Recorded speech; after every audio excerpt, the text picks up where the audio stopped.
All right, today we are going over the listing appointment and presentation. So I have a large package of papers here, so anybody that's watching it on video, just email me and I can get that for you. I also have my bag and my presentation that I take with me whenever I'm going to do a listing presentation, or a listing appointment, I should say. So we're going to go pretty much through all of this, but a lot of this is what I put in my flip chart listing presentation. So the listing appointment, you've got somebody that called you, said they're interested in listing their home, and you say, great, can I get the address? How much do you owe on it? You're going to ask them questions that are pertinent for the information you're going to give them when you go to their house. And it's important on how much they owe on it, because you're going to want to bring them some kind of a net sheet. We have Rock Title has a net sheet app that you can do. You can handwrite it. There's multiple ways to do it, but their ultimate question is why? Well, how much am I going to actually make on the sale of my home? So that's why you want to ask those kinds of questions. Their HOA, how much is your monthly HOA? You know, all of that kind of stuff, just briefly on the phone. Then you're going to do some investigative work. So it's very rare that you're going to say, yes, I'll come over tomorrow to do your listing presentation. It's really like, okay, they call you on Monday, let me come Wednesday or Thursday and give yourself enough time, because you do, last week we went over the CMA and how to properly do a CMA. If you haven't presented that to them, which usually you don't, you present it at your listing appointment, it gives you time to do that CMA. You want to drive by the house, take a picture of it. If you don't have time to drive by, because sometimes they're far away, go to Google their address, go to Zillow, just take a snapshot picture. We don't like to say, hey, steal somebody's pictures, but you're not doing it to advertise out anywhere. You're actually doing it to show them this information in this folder is about this house. That's the only reason why you would snip it, right? But so I get as much information as I can, oh great, what kind of upgrades have you done? What they think is an upgrade might not really be considered an upgrade, but you're gonna ask them to see if they've put any money into the house. When was the last time you redid your flooring or your countertops, or what kind of window coverings do you have? Do you have a pool? Do you have a covered patio? Just gonna ask them if they have things of any kind of value. And why that's important is because then you're like, great, okay, let's set our appointment for Thursday at 10 a.m. I'll meet you at your house because I want to go to the house. Sometimes they'll say, just meet me at a Starbucks. Well, really? I need to be in your house so I can kind of give you a better idea of what that pricing is, and until I actually step foot in the house. And usually once you're in the house, that's when you're really just at that point selling yourself. Like, hey, I just need to get my foot in the door. Then I could show you everything that I do that makes me a better realtor. But you got to get that appointment to try to get there. And you don't ever, when they call up, you don't ever want to give them a price. Oh, let me look real quick while you're on the phone. Okay, you could sell your house for this. You're not going to win any listings. They're going to start going, okay, now I know my base price. Okay, let me call this realtor and that realtor to see who's going to do it cheaper. You're going there. The whole purpose of this listing appointment is to go there and show them what you do and why you would be the best option as the listing agent, right? So questions to ask when you first set the appointment. How did you hear of me? Did somebody refer you to me or whatnot? Like, you want to know where that source came from, because you guys are spending a ton of money in marketing dollars. You want to know what's working. And if it's just referral from past clients or friends or your church, you're going to want to know where that came from. So always ask that. Then you start asking them questions like, how long have you lived in the home? Why are you selling? Super important, because guess what? If they're like, hey, we need another school district, I'm relocating, those are all chances for a purchase later on. So you're like, great, what school district are you looking for? Oh, I know that area very well. Do you have a realtor helping you currently? Or did you already buy something? Or are you relocating? What state are you? Oh, great, I've got referral partners down in that state. Then you start calling up and saying, hey, would anybody give me a referral? Who's going to give me a referral to help them buy a home on that end? So you have to look at every appointment as maybe twofold, right? And then I always ask them, what's their time frame? Because it's super important. They might say, oh, I can't move for another 6 months. So now you know the information you're going to give them on their price is probably going to change from this week to 6 months, right? But you're going to say, well, okay, great, I can give you an idea of what's happening in your neighborhood right now, but not necessarily an exact price. But at least you know where we're at, right? And then I always like to ask them, do you have an idea of what the properties are going for in your neighborhood? because they're always going to tell you some number that's like not even realistic, even though they know what the next door neighbor sold for. They for some reason think that we're not going to check that, but they're like, oh, 700,000 when you know they're at 5. Yeah, the neighbor down the street sold for 7. Oh, great, I'll pull that up and I'll just double check what's going on with that one. That'd be great if we can get 700 for your house. And you're like, okay, whatever. But that's when you go and dig deep and like, oh, that one got 700 because they put $180,000 in here, and they're actually just outside your community, in the guard-gated community. They're not in your subdivision. Well, it's just down the street. Well, it does matter. You know, those are apples and oranges. But so you kind of want to ask them what they're feeling. And if they're realistic and they're like, hey, I know one just sold for $550. I just need to move ASAP, so I'll take as low as like $525. You know, it kind of gives you an idea of what you're dealing with ahead of time. Or if you're going into an appointment that's unrealistic, and how you're going to show them the value and what's not of value in their home. It gives you a little something to prepare for. But then you ask what upgrades.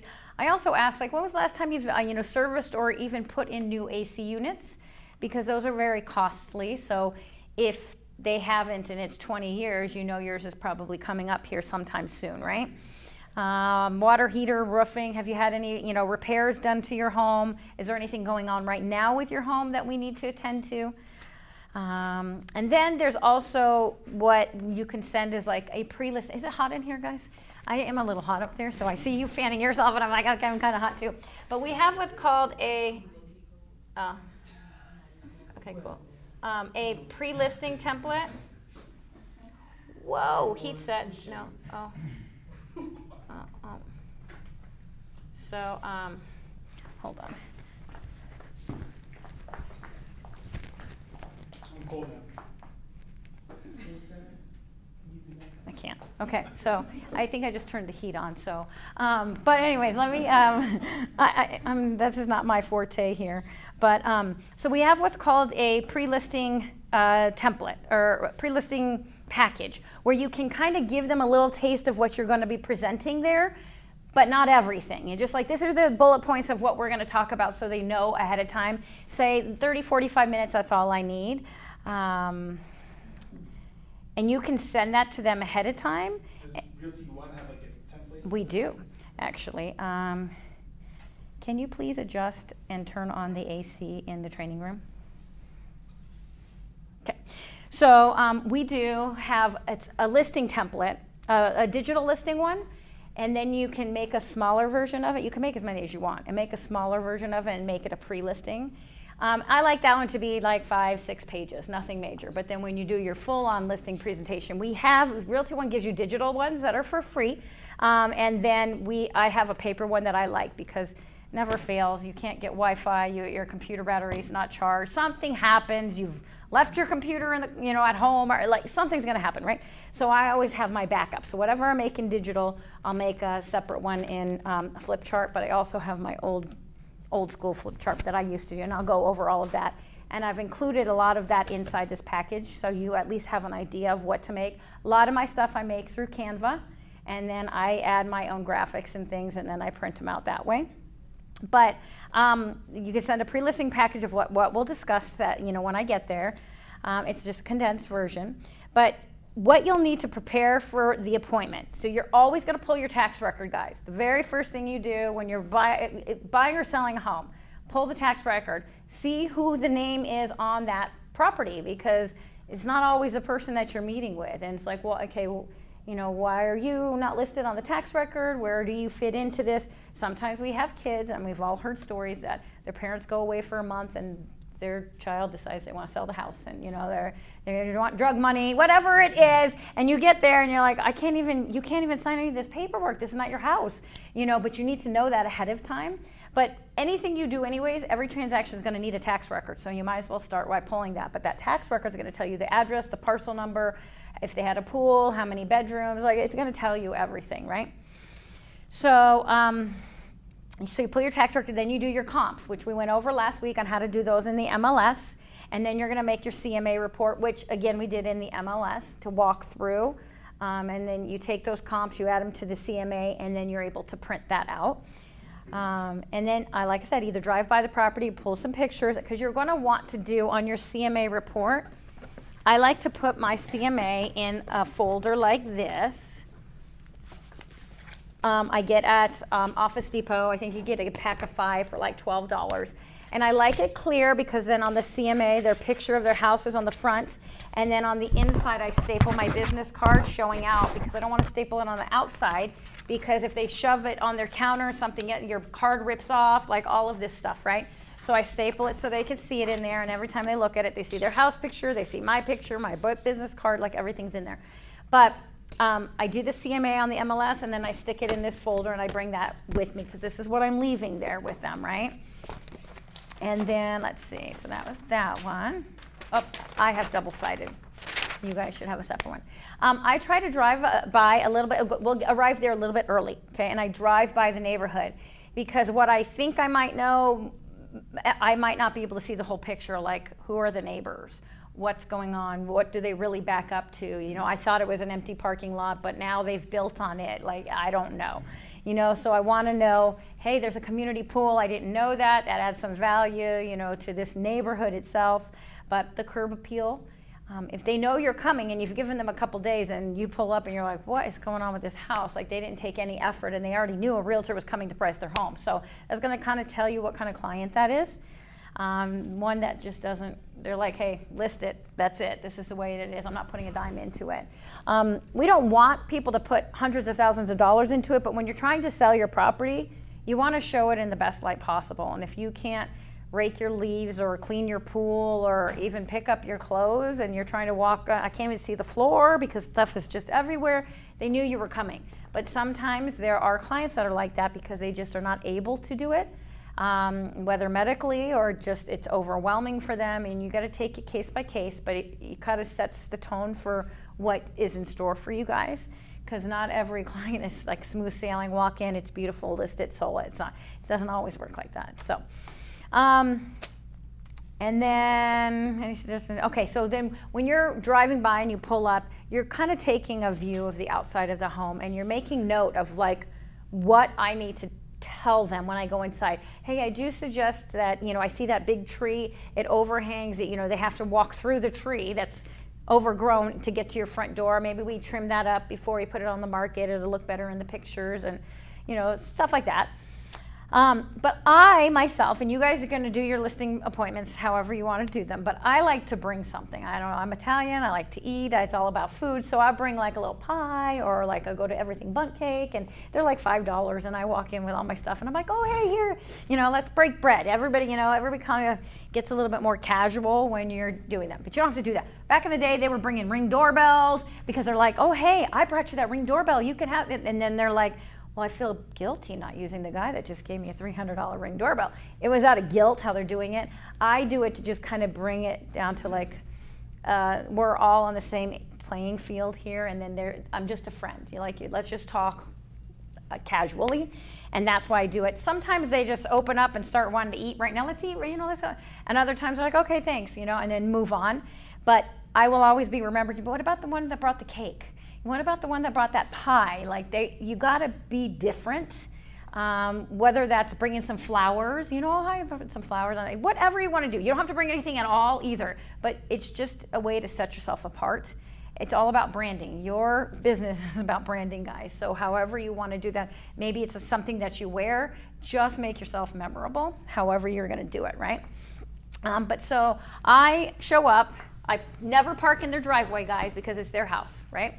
Same with when I'm showing homes. If it's a vacant home, I'll park in a driveway. But if I know it's an owner-occupied home, I don't park in their driveway. And I tell my clients not to park in the driveway because it's still their home. And they're like, God, that person, people will not pick your offer because you parked in their driveway. They just got this thing. It's my house.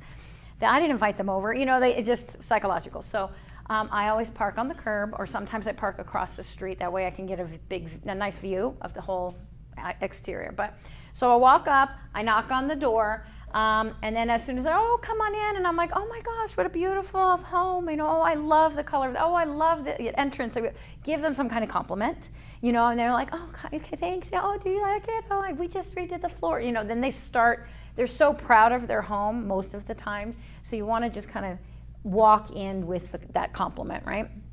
And then they're like, oh yeah, and they start talking to you, and then you're like, you know, do you mind to give me a tour first, so then we can kind of sit and talk about all the stuff I have here. And they're like, sure, do you want to put your bag down? That's completely up to you. Normally I have a little, what do you call it? Why am I losing my train of thought? Clipboard. And then I'll have everything in there, and I always bring just an empty piece of paper, guys. And then so I'll put my bag, I'll pull it out, put my bag down, and then I'll say, yes, if you don't mind, give me a tour. And then also, if it's okay with you, I'm gonna take pictures along the way, because when I get home, I sometimes forget about what all the great features that you have in your property. So then I'm walking around, and I have vaulted ceilings, you know, and I'm looking and I'm writing. I'm not like going, okay, like this. I chicken scratch, and you're probably not gonna be able to read half of it, unless you're used to not watching when you read, but you just want to make those notes, and you're doing it and you're having a conversation with them. What's your favorite feature in your home? They love that, guys. Oh my gosh, I love this. So that's when you want to start talking that up. You know, I love that too. I love this color. I love what you did with the countertops. And then I'm writing granite countertops or quartz countertops and brand new carpet 2 months ago, and you know, you're walking through the whole house. But I'm also saying holes in the wall, tons of pictures, torn carpet. You know, you're writing that stuff because it all changes the value unless they plan on fixing everything before you actually go on the market. So they give you a tour, and then you're like, okay, awesome. Is there somewhere that we can sit down and have a chat about all the information that I brought there? Usually it's at the couch or the kitchen table. So what I do is I got in my bag, you always want to be professional as possible. I mean, you can bring just a folder and put it all together. It's up to you. I just I have lots of stuff, so I would just bring bags. This is my big computer bag full of stuff. And I usually have everything in my binder. This is my flip chart binder. It is just a 1-inch three-ring binder. That is it. But I go and I put, I print a whole bunch of stuff out, but I put them in those plastic sheets, right? Sheet protectors. And then that way it makes it a little bit stronger, but when I'm flipping, my fingers aren't all over it, but I like to use a little bit thicker paper also. But like I said, Realty One Group does give you a free digital listing and buyer presentation. And it is in one zone. It's in one, you go to one zone, and then you go to one design and print center. And then there'll be listing presentation and buyer presentation. And there's like 45 slides, right? You don't have to use them all. You can pick and choose what you want. You can add to it. You can change them all up. You can take them out. It's however you want to do it. So it kind of looks similar to this one here. I think this is Tim's. Hold on. Yeah. So it's like why I'm the one, and you put your picture there and give you a little bit of information about your bio, any designations that you have, anything that you like, apps that we use, and things like that, right? So you can choose to print this out and put that in there. This could be your pre-listing template. You can use it as your main one. If you're going to do the digital one, I would print out the same exact one in paper copy and bring that too with you, just in case something happens you can't get on your computer. But myself, here real quick, this is your tax record, and this is what it's going to look like, okay? So you're going to pull that in the MLS. I see that it's in here, but it's probably not in your package of things there. And then when you do the comps, I like to print out this agent single line like this, because what I do is I go through each number. They're properties right there, and it says number 1, there's the MLS number, there's the zip code, ER status, the address, the price, 1-story or 2-story, and then I hand write down here, you know, number 1, ER, on the market, days on market, 12, you know, price drop 3, you know, like it lets me know. So when I'm sitting in front of them going through these comps, I can say this is your most comparable one, and you can already see in 12 days that on 3 price deductions, and it still isn't under contract. So maybe that price is a little high. You know, if yours is pretty comparable to that, maybe we'll want to start out at this price that they are at right this second instead of starting out where they started. You know, so I like to handwrite it instead of just typing it up, guys, because it shows them that I actually took the time to investigate each property.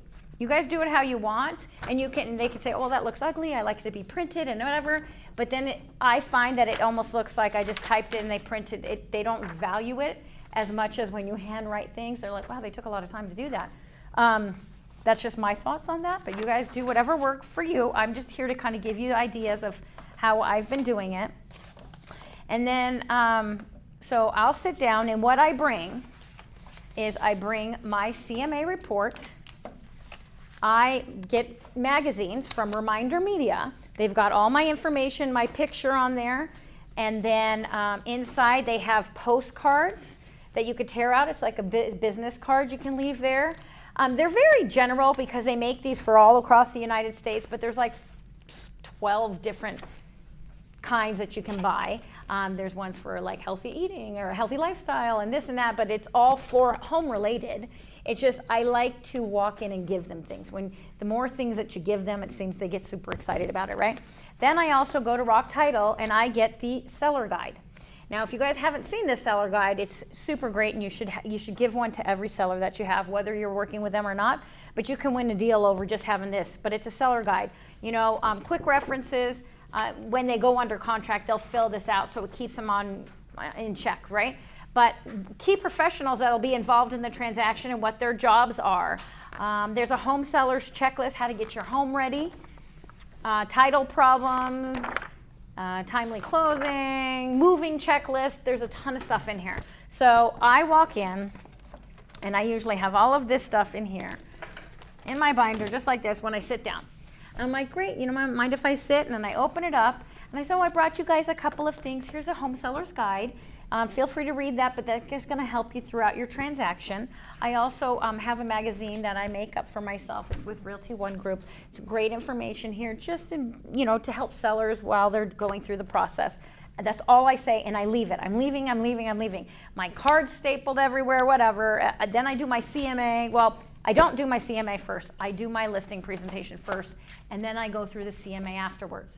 The listing presentation is a little different, and if you go through this package, it'll show you. I start with the About Me page, and this is like a little bio. Mine hasn't been updated. I think you guys have 17 years in there, but I just bold a couple of the sentences and things. But where I was born and raised, about my family, and looks like there's some typos in there, but they're never seeing this, guys. This is just me flipping through. And they're like, great, I'm kind of just summarizing what's going on here. And I'm like, oh, I have a couple of designations, the SRS, the MRP, and the IREP, and we'll go into that in just a minute. And then I've got my information. Then I flip to the next page, and it's my designations. As I mentioned, I have 3 designations: SRS, which is seller representative; MRP, military relocation professional; and IREP, which is like iBuyers, which I don't think your house is going to warrant calling an iBuyer. So we'll probably skip that one, but SRS just shows that I am a seller representative, so I specialize in listings. So pretty much all of my business is done with listings because I set myself apart with there. And then I move on. I don't really go into, and then I go into MRP. I love our military. I'll help them in any which way I can. So I specialize in helping military families buy and sell homes. And then I move on. The designations, there's a mixed bag about having them. I think they're good because they educate us. But does the public care? Not so much. But if you're going to interview 2 realtors and one has really good designations that they think are helpful and the other one has none, well, it's just extra learning that I have that the other agent doesn't. So I do feel that kind of helps set us apart. But then I go to the next page. This is your production, guys. You don't have any yet if you are a brand new realtor, but you can print it from the MLS once you start getting transactions. But just keep in mind, these are transactions you've done with properties that are on the MLS. As you see at the bottom, it says +7 brand new builds and a total of whatever. So it doesn't include any of your new builds. Sorry, I know you're going to go under one. He's like, I got a transaction coming and it's not even going to count on there. But it's good to have, And so it just goes to show them. And why this is important, if you look at the last column here, sales price as opposed to listing price, right? So 98% of the time, I get the sales price, it's that close to the listing price. I don't overprice my properties, guys, because when you overprice your properties and you have to reduce, that 98 is going to go down to 75%. You know what that means? That means that you don't know how to price properties. So you're one of those agents that are just overpricing just to get the listing, and half the time they're not selling, and when they do sell, it looks like you can't even hold tight with your seller's price. So I just say 98% of the time, I can get you what we've listed for. And they're like, oh, okay. You know, so that's all that matters. I'm not leaving this with them. They're not seeing this, anything, but I just touch upon that. So I say, you know, and this year, this is from year to, you know, start to end of that year, I sold over $7 million in property. 7 of them were brand new builds. So I sell a little bit of everything around town here. And then I move on, right? I don't spend much time. I can get in and out of this book in like 10 minutes at the most. But this is going to talk about how I market your property. Now, you guys, you can use this as a template. I just go to Canva, I pick a pretty design, and then I start listing things. Do not put anything on here that you do not intend on doing. So if you plan on doing professional HD photos, virtual tours, accessory staging, front yard sign, flyers, pre-listing video, like, go ahead and list it all. But don't say you're going to do it and then not do it, because that's really bad advertising, right? But what I do is, as I'm going through it, I'm like, these are some of the ways that I do market my properties. So I go through professional HD photos. I do not take photos with my camera. I actually hire a photographer. HD means high definition. I will be able to see every water spot on your window. So then I do virtual tours as well. So then we can post that everywhere. Accessory staging. I am not bringing furniture in, but I do love to bring towels and little greenery and all these little things that make that new home build homey feel. And then they're like, oh my gosh, really? Yes. Now, if they're living in the home and they've got stuff everywhere, I'm not bringing my stuff. Unless they've decluttered like I ask them to declutter, there is no sense in me putting all these cute little plants and everything and adding to all of that stuff that's on the counter, right? So then I do flyers. I have multiple examples of flyers in there, and we'll talk about that in a little bit. I do a pre-listing video, a just listed video, and just listed postcards. I do a ton of print work, guys, but I tell them, just to let you know, it's if I can get it done in the time that we have to sell your home, because sometimes they sell so fast, I can't get the print work done. It's usually about a 3-week turnaround time. I could probably get it in a week and a half, but I tell them that ahead of time. Because what I like to do is my just listed postcards, I wait a week before I submit those, because a lot can happen in a week. It lets me know if we got 20 showings in the first day, I'm not going to have time. It's going to be sold, so why market it to the whole neighborhood as just listed? I'd rather market later on as just sold. But I say if time permits, I will go ahead and do all my print work, right? So I'll keep you posted if we can get those done. I put it on the MLS. I list on ListHub. Now, Realty One Group, every listing we have goes on ListHub, and there's like over, 500 real estate websites that we put it on, and that's just free from Realty One Group that we do. Also, it says in here if it's over $350,000. Well, that was back in the day. I need to update this, but as you can tell, I don't focus on doing real estate much more. So you guys are going to do your own thing. Now it's every Realty One listing goes onto ListHub. I do email blasts. I place ads in the Homes Illustrated magazine. Wouldn't you love your home in a magazine? Who doesn't want their home in a magazine? And they're like, oh my God, I would love that. And you just move on. I'm going to show them an example later on. But again, that's about a week and a half to get going. Sometimes you miss the cutoff. It runs for 2 weeks. They're getting it done. I always just say if time permits, because again, this might sell super fast and we might not have a chance to get it in there. And they're like, okay. But so you kind of go through all of this stuff. And again, if you don't plan on doing it, don't do it. But if there's other things that you guys do, like I have an open house team with social media videos. I myself just didn't focus on open houses. So what I would do is I would list my homes, and then I would blast it out to anybody that wanted to do an open house. So I said, well, we have such a good team of open house experts that we could probably have one done a couple times a week for you.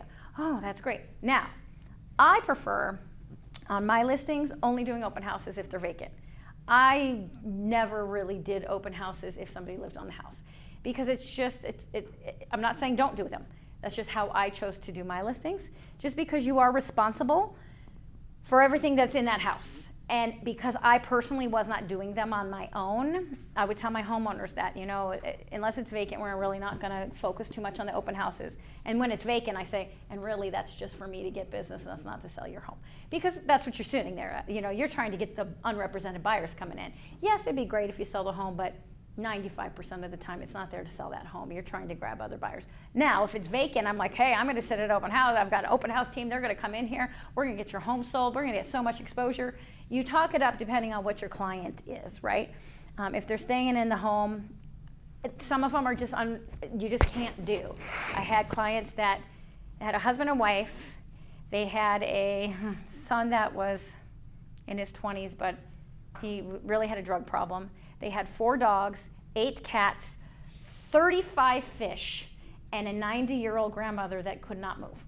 So do you know how hard it is? It was almost near impossible to even show the home, let alone do an open house, right? Because they have to be gone for like 4 hours. Take all your animals. You don't want anybody leaving their animals there. So I said, you guys are just not a candidate to do open houses. It's just not. Even when I went to go list their home, I went through Open Door and OfferPad. I'm like, does anybody want this? We're having such a hard time with the grandmother there and all the animals. It makes it near impossible. So what they did was they took a weekend and they went to one of the station casinos, and then they boarded all their animals. And then I said, I will have somebody do open house all day long, every day. And we did get it sold. It was a faster moving market, but we had multiple offers, but it became such a challenge. There's some certain times that you just can't always do that, so keep that in mind. But so I go through all of that, and then I say I showcase you on all my personal websites, because it will. Realty One gives you a free website, and you're attached to the MLS, so the minute you have a listing, it shows up as a listing. That's all I'm doing. But they don't know that. They're like, okay, great, that sounds great. Then I flip and I go, and then I do HD photography. Remember I was telling you high definition? There's the before and after pictures of pictures on a cell phone, pictures on the HD definition. So you can just see the difference and how it pops. I can also change the color of the sky, and if there's a light bulb out, I can add that, and So I said we really do it up with our pictures. We have one chance to get them to the home, and the pictures are what gets them to the home. So we want to show those in the best light. So we will not be taking pictures and listing the property until you are 100% ready. Because they'll say, just do it now, and then I'll get it in the next 2. No. I do the pictures 3 to 4 days prior to going on the market. Your house has to be ready, has to be clean, it has to be done. I'm not hoping you fix it, because then they're going to be, you took the pictures. Never mind, I don't want to sell it. So anything can happen. Nope, we're getting it done right before you go on the market, right? Then you go into the list hub, as we talked about. And then these are just different examples of how I make flyers for the property, depending on, I tell them, I said, I've got a bunch of different layouts. It just depends on what fits best and what we're looking to do. Sometimes I don't, and I tell them, sometimes I don't put the price on there. Don't get startled, but I do that because I want those agents or the general public to call me, not the agents, but the general public to be driving by. I'm one of the few agents that still puts a flyer box out there. And I don't know why, because I've won so many listings because they're like, I've been driving around trying to find a realtor, and you're the only one that has a flyer box. I want you to list my house. I'm like, okay. So keep in mind, there's some old school people that want that, So I do everything I can possibly do. I'm like, well, I'm green. I'm one of the greenest people you're going to find, but I still leave flyers out. Okay, so just I suggest doing it. You're going to get your own signs, right? But then you have to rent your signpost, and then you have to rent the flyer box. So the signpost is about $45, $50, and then the sign box is an additional $5. They come out and hang it for you. They dig it, and then, depending on what company you're going to go with. But your signs are your signs, so you're going to have those made up with all your contact information. We do have generic signs here, but it's got the office number, guys, and you don't want that, because if it's your listing and they call that office line, guess what? You just potentially lost the buyer, because they're going to go find another realtor, and they probably not going to call on your house, or even they thought about it, but that really wasn't what they're looking for, and they went with somebody else, because we have to connect them with somebody, right? So just spend the money. It's about $45, $50 a sign, depending on what kind of sign you get. I get the heavy metal signs, because those things get beat up with that wind. Things are flying at them. They're dented. You got kids walking home from school that love to try to knock it off that post. There's all these things. So when you get the corrugated, whatever it is, corrugated foam or whatever, they don't last too long. But they're less expensive. Might be a better way to do it to start, and then just know that you'll have to replace them. Sometimes you change your brand, change the colors. I want white signs, I want black signs. I've gone through all of it. I like this logo better than that logo. So, but just keep in mind that's something you'll keep with you, and then the signposts and box you'll have to rent each time. Now, also, signpost. Once it records, you're going to call the company to have it removed. Don't forget, because if that's and you're going to tell that seller or you're going to tell the buyers, I know your buyers are moving in. Just know that I've just put a notice in for them to come get that signpost. If your buyers want it out, please tell them to put it on the side of the house, because if they go to collect that post and you guys it's not there, they're going to charge you $100 for it. So There's no way around that. They lost their post. So just tell them it's coming. This is the date it's coming. It'll be there by Tuesday. If not, just take it, put it on the side of the house. They'll come search for it, whatever. But just keep that in mind. So I tell them about the flyers. And then I say, oh, and then I put an ad in the Homes Illustrated magazine. Don't we all just love our homes in a magazine? So a little bit about this magazine. They've been around in Vegas for years, and I always do my listings in here. So what people don't realize, it's super inexpensive. So for a half page of this newspaper print is $55. For a full page, it's $99. I win listings just because I put their home in a magazine. It runs for 2 weeks. If you want this, it's a little bit more for the hard color, and then I don't remember how much that one is, but then the front cover is like $350. And they are very choosy about who they want on their front covers. Sometimes they do the back covers, but just for $55, it's worth it. Even if you don't have anything right now as a listing, pull an ad, ask somebody if you can market their property. Pull an ad, half-page ads, $55, and use it, because it's going to have your picture, your information, and just say, oh, I place all my listings in here, blah, blah, blah, blah, blah. Put it in your listing presentation, because you will win listings just because you're putting an ad in here, right? So I go through all of that. Then I also show them, I do a newspaper, actually they're like newsletters. I open them up, they're like 4 pages, and I say I send those to all my farm areas. You guys don't have to do it, but anything that you do post. And then I do my just listed, just sold postcards. I show them that. I like to do the oversized ones, guys. They're called jumbo because they don't get lost in the mail. They don't get stuck in magazines, and when they do, they usually pop out, and then people will see them. Some people are like agents. They're like, it's so old school. Guess what? It cost me about $150 to send it to, I think it was like 250 homes. I got 2 listings and probably made about $19,000 for $150. To me, it's worth it. And then what I'm trying to do is get people that are in that neighborhood. I just sold this home. They are potentially moving out. They're potentially tenants wanting to find a realtor. You don't know who's going to see it. But both of the times I got a listing for the same neighborhood. So it worked out well for me. So I like them. But, that's up to you. Don't say you're going to do it if you're not going to do it. But and then what I do, and I tell them, I make a list of all of your upgrades that you have in your home. And I'm going to put that in one of those little plastic stands, and I'm going to keep it on your kitchen counter. So every time we have a showing, that agent's going to walk in, with their clients, and I'm going to be showing them around. The buyers will grab this upgrade sheet because they all want it. Even the agent will grab that upgrade sheet. And when they decide they want to make an offer on your home, and the agent says to them, what do you want to offer? And they say, let's take $50,000 off. That agent's going to say, well, remember that sheet you picked up on the counter? It's got a whole list of those upgrades. Everything that they put in, I don't think that they'll take our offer. So it kind of helps us hold tight at our pricing by doing these upgrade sheets, right? Because it's all the information that you only have so many words that you can put in, letters and numbers and things you can put into the agent remarks in the MLS. But sometimes the buyers don't see all that, so I put it out there so they do have it. They like to leave with something tangible. Usually it's not a flyer, so I give them an upgrade sheet, right? You can also staple your card in there, so when they go home, if they don't have a buyer-broker agreement and they don't like the realtor, they can come to you. But that's just me saying, right? Then I also do what's like a little bit higher-end looking flyer, and I put that inside next to that upgrade sheet. And then I tell them if the home is not vacant, somebody's living in the home, I do a prepare to show. And what you're going to do is I'm going to prepare this for you, and you're going to leave it in one of your kitchen drawers. And every time I tell you we have a showing, and if it's at 12 o'clock, at 11:30, you're going to pick this up, and you're going to go around the house, and you're going to turn on all the lights, turn on all the fans, you're going to tilt the blinds open, you're going to close all this, move all the cat box, whatever you're going to do. And then you're going to put that in the drawer, and then you're going to head out the door. Because they're like, okay, what am I supposed to do? What am I supposed to do? Like, they get frantic when they have showings. So you're just trying to ease their pain. I've given you a checklist of what you need to do. So don't worry about it. Just follow the checklist and head out the door. That's it. And then we're going to talk about commissions, right? So as you know, we as realtors, and this is how I tell them, we as realtors pay our bills by commissions. We sell homes, we get commissions. Commissions are all negotiable.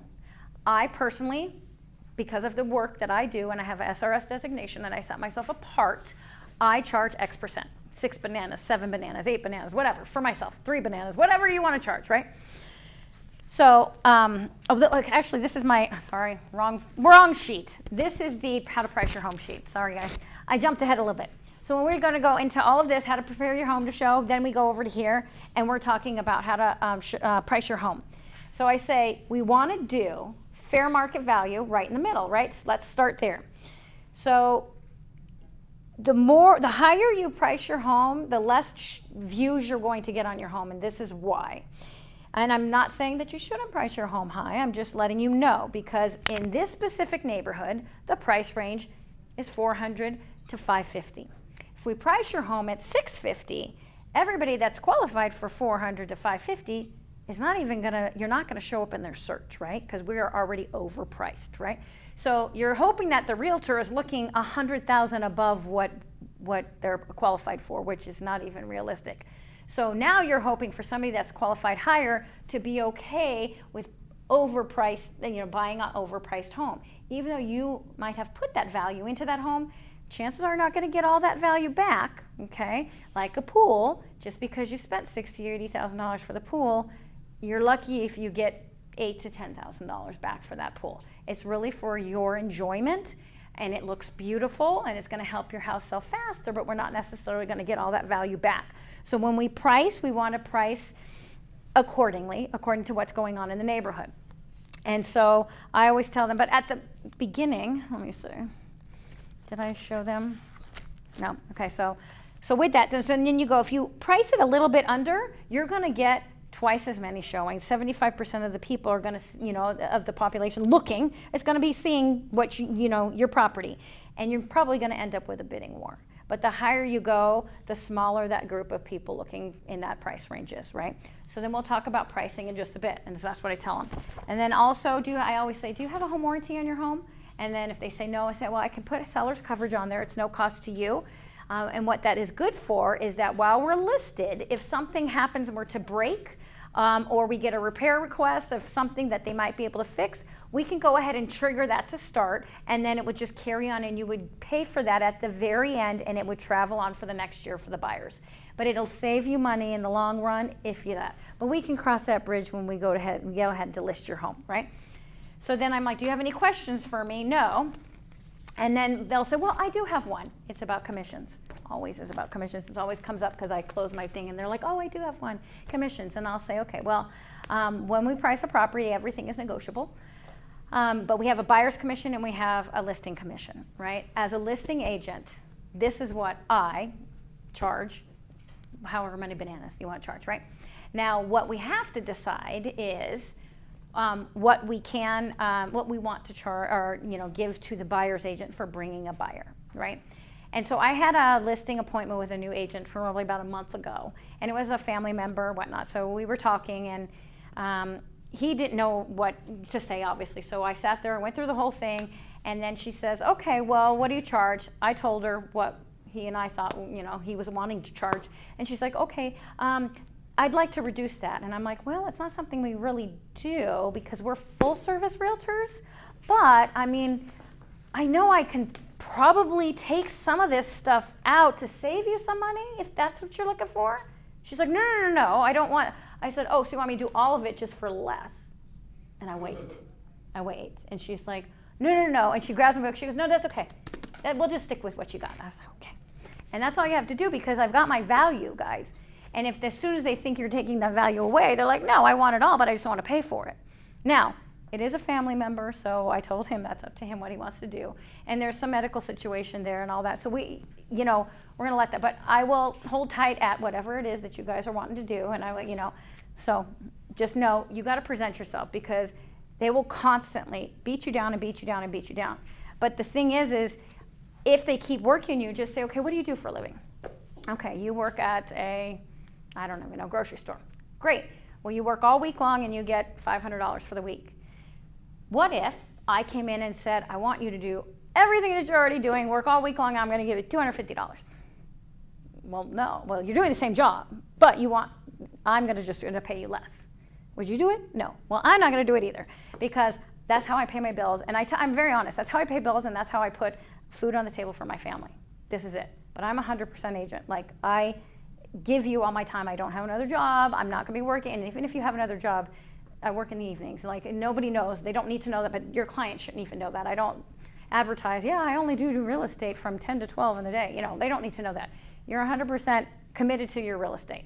So I'm constantly looking at homes for my buyers. For my listing, I'm constantly hunting for, you know, buyers to come. I also tell them I have electronic lock boxes. So what's going to happen is I'm going to put a lockbox on your home, and then it's going to tell me every single time somebody accesses that lockbox, what time, how long they were in there, who their broker is, what their name, their phone number, their email, everything is there. And every night at 7 p.m., I'm going to go through that list, and I'm going to call each of those agents back to see what their thought, their feedback from their clients, whatever. So the days that we have client and we have people through, I will call you. If you don't hear from me, it's because nobody came through the home today. I don't want to call them up and say, hey, just to let you know, nobody viewed it today. Oh, nobody viewed it again. I'm only calling them when there's something. So I'm letting them know that I'm following up when it's pertinent information for them to follow up. I'm not going to bother them. But you show them your value of what you do all along the way, right? So I say, with that, let's go over our CMA report real quick. And it's like, what is it, like, I don't know, 30, 40 pages when you print it from the MLS, right? I don't go over the whole thing. I just open it and I'll say, this is your friend in front of your house, right? Yep, that's what it looked like when I pulled up. Great. And they're like, laugh, ha, ha, ha. All your information's there. Second page, all your information's there. Now, what I'm looking at is, I have this one sheet of paper, which are my comps. And I don't leave this in there with them, but you could. And what you do is everything's clasped in here, but this comp sheet, I leave out and I say, real quick, we're just going to go through the comps so you understand. We have a ton of comparable properties. We have about 6 of them, 5 of them, whatever you've pulled up. And just say they are ranging between $375 and $450. Okay, so my job is to find out where you fit in here. Now the problem is you're not looking to list for like 6 months, so I can't really give you a exact number right this second because things are going to change in next week. They're going to change in a month. They're going to change in 6 months. But right this second, this is what's going on. But if they're ready to list, that's when I say this is where they are. So with all the information I gathered today and the pictures and everything, I'm going to go back and compare our pictures to their pictures, and then I can get you a better idea on the pricing later on, because you still, until they commit that they want you, I don't want to give them a price. I want them to keep wanting me to come back, right? So I say, so that's just an idea of, you know, where we fit in. And after everything I've seen today and where we fit in, you've got the middle range, and then I think you're probably into the middle to high range, or the, you know, middle to lower range, and they'll agree. If they know their property needs work, they'll say, yeah. I'm like, do you plan on redoing the flooring and repainting and all that? No? Okay, so we'll just stick to the middle to the low range. But if you plan on redoing that, maybe we can go to the middle to the high range. No, I don't want to put that money into there. Okay, great. So you're giving them options, but you're telling them this is really where they fit in. So then I go through my report. Again, it's going to auto-generate there. The only page I show them is that price range, which is pretty much there because these are all the comps that I just used on here. They're the same comps in here, and so it'll tell you, you know, what did I tell you? $375 to $415. See, again, this is kind of what your range is. Where were you thinking that you fit in? Okay, great, awesome. Well, we'll revisit that. Even if it's 2 to 3 weeks out, I tell them, I know we're pretty close to what we're doing, but let's watch it. And then when we, like a couple days before we're ready to go on the market, that's when we'll decide what our final number is. But I'm thinking we're on that higher end. Are you okay with that? Great. Okay, awesome. And then that's pretty much all I do when I'm doing the presentation. Does anybody have any questions so far about anything? No? Okay. So with that, everyone's question is, when do I do the listing paperwork? Well, it's really, you kind of have to go with the flow. Do I bring it with me there? I most of the time don't. But if it's an older couple that I know they're going to have a challenge with the computer, I will bring it and I'll say, you know what, yes, if you would like, we can do this right now. If they're 6 months out, it's your call, but you've got to do a listing agreement starting today. Well, not even today, because on the very first page of that listing agreement, the date you put on the top is the date you're going live. So you're going to do a listing agreement, they're going to sign it for today, but your date on the top is 6 months from now. They're clearly not ready. So even if they interview somebody else, somebody might convince them to list today, but that wasn't their intention. So chances are they probably won't. But if they're ready to go in the next couple weeks, I'll say, do you have any questions for me? Do you think that we might be a good fit? I really enjoy your presence. I love your home. It's a beautiful home. I think we could sell it really quick. What are your thoughts? And I wait. I'm asking for the business there. I'm not going to go, okay, call me, let me know. No, I want to know right now, because I don't want to keep calling up and following up and hounding them if they're like, no, I don't think so. I think we're looking for somebody else that's willing to price it $100,000 over. That is not me. Not going to happen. But there are plenty of agents that will, because they're like, I'm just going to get that listing. Okay, guys, you need to understand, when you take a listing, it is expensive. And that money comes out of your pocket up front. You're not getting, nobody's paying for that but you. So when you take overpriced listings, you're not getting that money back, and they're probably going to expire or cancel, and you're never getting that money back. So think about it this way. You're going to take a listing. You got a ton of time. I don't know how much you value per hour, but you should maybe break that down someday. But you've got all that time in there. You've got to constantly go to their house and make sure that, because you'll tell them, okay, I need you to declutter this, take all these down there, I'll be back on Friday. Okay, well, we still have 15 photos up there, so I still need you to take about 12 of them down. Okay, great. Now I need you to take 3 more down. Do you see it doesn't? Yeah, let's maybe show this in a better light here. Okay, we should patch those holes up. You're constantly going back and forth, and then you've got to take pictures, right? You have to pay for those pictures. If you're doing a drone, you got to pay for it. If you're doing a Matterport tour, you got to pay for that. 150, 175, 250, boom, boom, boom. All of that stuff is coming out of your pocket ahead of time, right? So then you've got your signs. Okay, you've got your yard sign, which you might have already got. I've got 5 on hand at all times, but I had to pay for those at one time. That's still part of your marketing. You have to pay for the signpost. You have to pay for the flyer box. You have to pay for the flyers. Technically you don't, because they're free here, but if, like me, I live up in Centennial Hills and I didn't want to come all the way down here, so I would just go to Office Depot. Let me tell you, we do get a discount for color printing at Office Depot, but it's still 60 cents a page. So anything for color, okay? So anything that you have to print, save it and come in here and print it off, as long as it's real estate related. Get it free. If you want better paper, bring that better paper with you, put it in there and print it off, because Realty One is so wonderful that they give us free color printing. So do that, but if not, you have to pay for that. You've got to pay for any kind of paid marketing ads. You've got to pay for your Homes Illustrated. You've got to pay for your Just Listed, Just Sold postcard. All of that money is coming out up front. Okay, so just as buyer's agents, and this is why I don't see when, it frustrates me when they say, well, I'm going to take 6%, whatever it is, as a listing agent, but I'm only going to give the buyer this much because they're not doing as much work. You know what, guys? Gas is expensive. My time is expensive.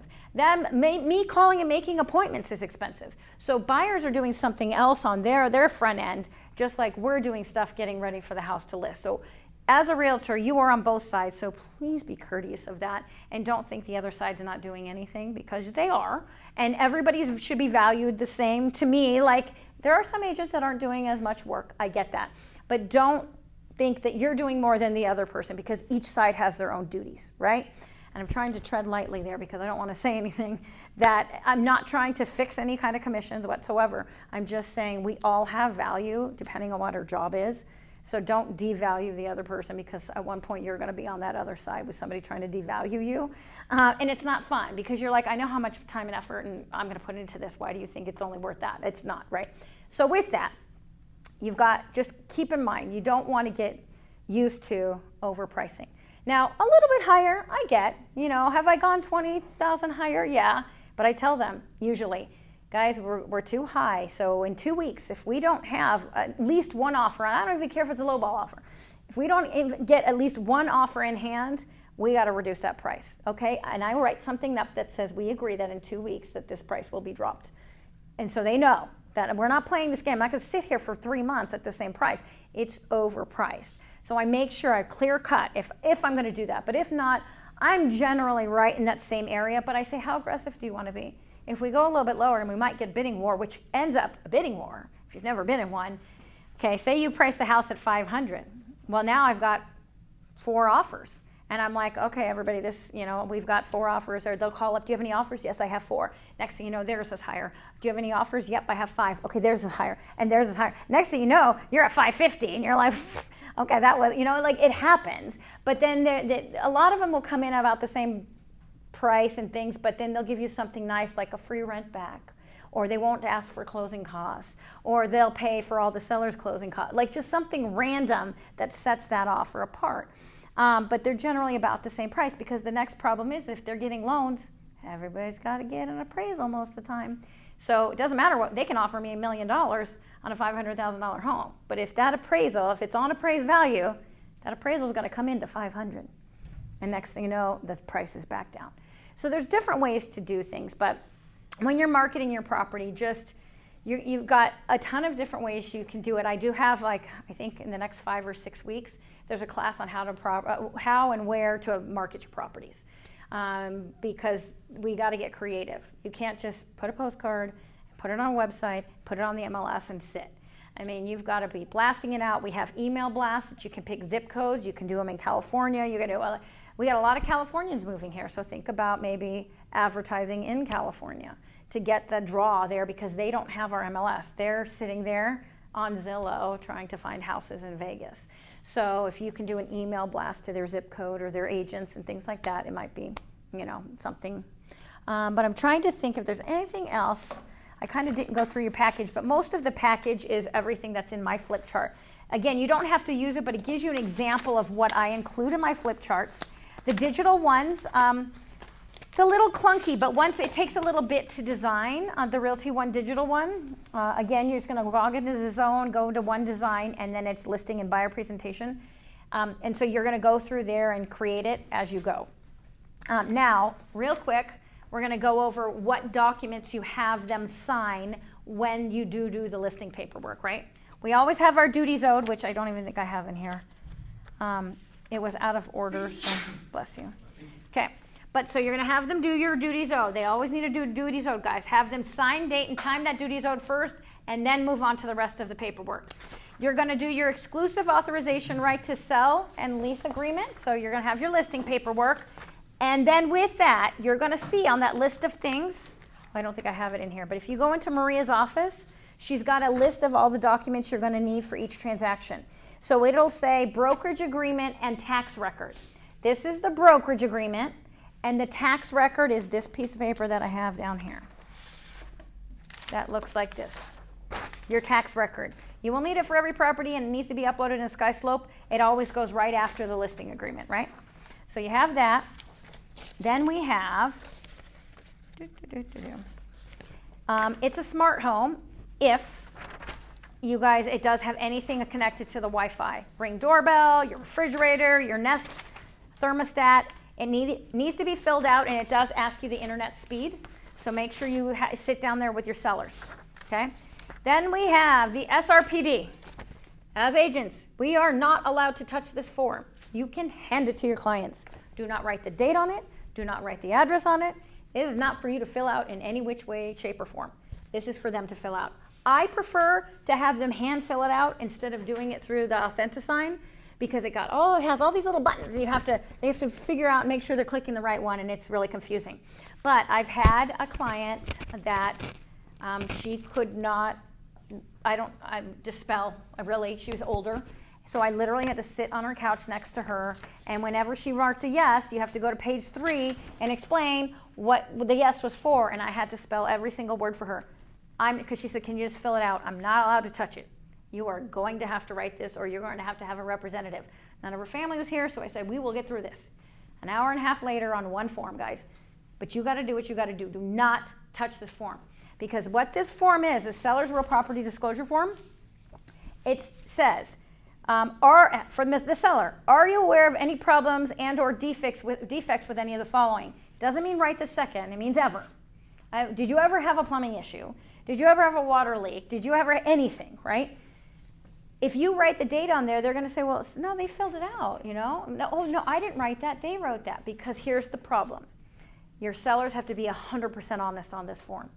Because if they say there wasn't a problem, the buyer moves in, they buy the home and they move in, and then they discover there is a problem that they said there wasn't a problem, that buyer can go after the seller, up to 6 years back, for 3 times the amount of damages it costs for that buyer to fix anything. So I tell them you need to be completely honest, and then I tell them that. I said, so again, you need to be completely honest. I'd rather have them walk away 2 days in than you get sued 6 years from now, okay? be completely honest. Most people are okay with whatever you write on this form as long as you explain to them what happened, why, when it happened, and why it was fixed, how it was fixed. Include an invoice, whatever you're going to do. There's a couple of them that are on page, oh, mine is out of order. On page 2, yes, on page 2, number 8, people always miss it. Any features of the property shared in common with adjoining landowners, such as walls, fences, driveways, everybody puts no. Most of the time it's yes, even if you're not in a condo, because guess what? We all have backyard walls, almost all of us have backyard walls that are shared with the neighbors. So they need to mark yes. Anything they mismark, they need to cross out, remark it, and initial next to that, and then the buyers need to initial next to that, right? And then number 9 is about your HOA. They will mark yes on one of them, but no on the rest. But if they answer the questions, are you aware of an HOA? Are you in a common interest community? Are there bylaws available? Are there recurring fees? Yes, yes, yes. So they need to mark yes on all of that stuff, okay? So if you have to sit next to them and read them the questions, so be it. Just do not touch that form, okay? So then, moving on. Addendum to the purchase agreement. So when a buyer writes an offer, and if the seller doesn't like it, you'll write a counteroffer. That's the only time a counteroffer is used. But when you're in the transaction, you've accepted an offer, and you're halfway through the transaction, and some terms change. Hey, we need to extend due diligence. We need to extend close of escrow, whatever. It's written on an addendum, okay? So counteroffer is at the beginning. Then once it's accepted, it's all done on an addendum, okay? So you're going to fill that out, and we have classes to go how to properly fill all these forms out. Then there's a coming soon listing, guys. I don't prefer to do the coming soon listing. I just don't. To me, it's kind of like dangling a carrot out there, and it gets really confusing because they have up to 30 days. They do a coming soon, they put it on the market, and it could be active tomorrow, it could be active next week, but at day 30, it's automatically going on the market. So you have buyers that are sitting there going, I want it, I want it. They're not supposed to show it, they're not supposed to market it. People do, that gets confusing. They're like, hey, it was coming soon, but now it's under contract. How did that happen? And it leaves us all confused and explaining why it happened, and I don't even know why it happened. So if you're going to do a coming soon, please talk to me or Tim before you do it. Then, again, counteroffer. When you're under contract, or when you're accepting an offer, if you have terms that you don't like in there, you're going to write it on the counteroffer. Residential purchase agreement is needed no matter what transaction you do. It's about 42 pages long, something like that. We at Realty One just need this last page. It's the second to the last page. It's signed, dated, and timed by your client, whether it's the seller or the buyer. But it just gives them any information. You live in the state of Nevada. You could be by a beltway. You could be in an HOA. Here's the water district's number. Like, it gives you all this information. It's just a disclosure. Has to be signed. Affiliated business just states that we have affiliation with Rock Title and Epic Lending, and they are in our offices. So with that, we just need everybody to be aware that they are our sister companies. Then we have our marketing arrangement, which means we do advertise for other businesses and vendors outside this door. So if they come to the office, you might see advertising for other people. It's just disclosures that we have to have everybody sign. Wire fraud will be needed on both sides of the transaction.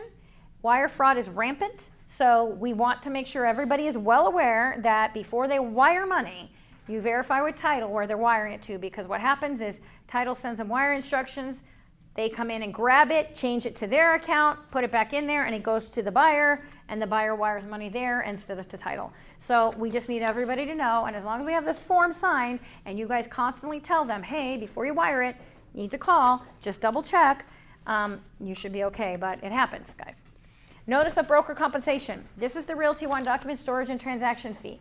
It does change. You will have the document storage fee, the compliance fee. It's $200 set fee for every transaction. That's our storage fee. By law, we have to hold our documents for 5 years. If the division were to walk in and say, I need this file, we have a paper file, we have to give them. There's a $200 charge. Almost every brokerage around town that has one, because we have to hold that. Transaction fee is going to change. It's $200 per every $200,000. So if you sell a home for $1 to $200,000, it's $200. If you sell a home from $200,000 to $400,000, it's $400. And it just goes up and up and up depending on the price. Okay, guys, we are 100% brokerage. I like to explain this form. Realty One Group is 100% brokerage, not including the 70-30 split for the mentees. But once you're off that mentee program, we are 100% brokerage. These fees are the only way Realty One Group gets paid. How we keep the lights on and how everything, plus that $100 a month to hold your license here. Those are it, right? So we're getting this money, it's non-negotiable. So either you're paying it or you're gonna push it to your buyer and seller. And quite honestly, in 20 years, I've only paid like 5 of them. That shouldn't cost me money because they wanna buy or sell a home. This is a fee for a brokerage. I'm sure other brokerages might have cheaper fees. I don't care. I've been with Realty One for 15 years. I'm okay with these fees because what they give us, the value that they give us, this is nothing to me. So I'm like, hey, this is what it is. I don't get this fee. I just need you to sign it. There you go. That's it. That's how I explain it to them. I tell them what it is and just push it there for signature. When you are doing comps, I always like to kind of just have them sign it. That's why you'll see me put a little X there, just so they know we talked about the pricing. That can change. Then this form here, I love this form, and most people don't even realize it exists. It is the Greater Las Vegas Association of Realtors residential data form. You are going to bring this when you go on a listing. This form has you mark the boxes of everything that you need to put into the MLS. Is there a light? Is there a fan? Is there a closet? Is it mirrored closet doors? What kind of countertops? Everything is on this form. Because when you leave their house, you're going to go home and you're putting it in the MLS and you're like, shoot, did it have a fan? You can take quick, because you're not going to have your photos yet usually from the photographer. So you're going to have the photos you kind of snapped when you were walking around, and then you're going to have this form. And there are some times that I'll call up and say, I can't remember, I don't think I looked. Are your washer and dryer, can you look in there? Is it gas or is it electric or is it both? Those are questions I don't mind calling them up. But I'm going to say, is there a fan in every room? That's embarrassing. You guys just make note of everything that the house has, and then they're like, oh gosh, you remember everything. Yes, I do. And then the only other form that you're going to need throughout your transaction on the listing side is the change order form. This change order form is any terms to the listing agreement. So that listing agreement that we fill out at the very beginning, it's going to have a start date and an end date. If you have to change that date and say, hey, they're not ready, you need to change the date on here. If you're going to change the price, lower the price, you're going to change that price on there. And then your sellers have to sign it. But that's pretty much it for this portion of it. Any questions? Yes. Mm-hmm. On this Data form? This first you pull off the transaction desk. Yes. On there. Mm-hmm. Second, on like the dimensions, when is it you're taking dimensions of the room? When I'm taking when I go there to do like, a lot of times I'll do it when I meet the photographer over there, because the photographer's not going to have access to a lockbox. But I go there, make sure it looks, because I usually go an hour or two before my photographer. I make sure there's no water on the mirrors and whatever, and I'm putting my little greenery and hanging my towel. I'm doing all that stuff. And then while he's in one room, I'm in another room. And if you guys have not invested in a laser, oh my gosh, the best thing ever. You can get them at Lowe's and Home Depot, and it's just one big laser. And it tells me right here, oh, I moved 26 feet. And then I go here to here, boom, boom, every room, just done. And I don't have my laser. I'm like 1, 2, 3, like it's so stupid. You could carry a tape measure if you really want, but this is just a lifesaver. I bring it when I'm showing homes too, guys, because sometimes I need this big of a room for this, and I need this. I need to know how wide the garage is. It's super helpful to have a laser pointer. And that way it's like, hey, here you go. You can, and I don't ever, if they have questions about it, and from like my buyer standpoint, I hand them the laser and I'm like, there you go. I do not do dimensions. If people are like, can you go to the house and just measure? Nope, I cannot. Next time you come in, or I'll have somebody else, I don't want to be responsible for telling them how big something is and then their refrigerator doesn't fit. And it's an $8,000 refrigerator. And now what's going to happen? I don't want that responsibility. So I don't do it. But when I'm taking the listing, I need the dimensions. Fill out as many room dimensions and information as possible. I hate when they just have the dimension and you're like, okay, is there a fan? Is there a light? Is there a closet? Like they just leave it all blank. So that kind of stinks. So just do, all of us realtors, again, put yourself in the other person's shoes. How are they going to be reading this? How much can I do to give them as much information as possible? Because your job is to show that house in the best light possible. So just do your job and do 110% instead of 100%. Just go above and beyond. Did I answer your question? Okay. Yes. Anybody else? Okay. Well, thank you so much. If you guys need anything, again, this is my listing package, but anybody on the camera, if you need it, just email me, wendy.schaller@realty1group.com, and I can send that over to you. But otherwise, I will see you next week. I don't have, that's the topic. Okay, let me go here.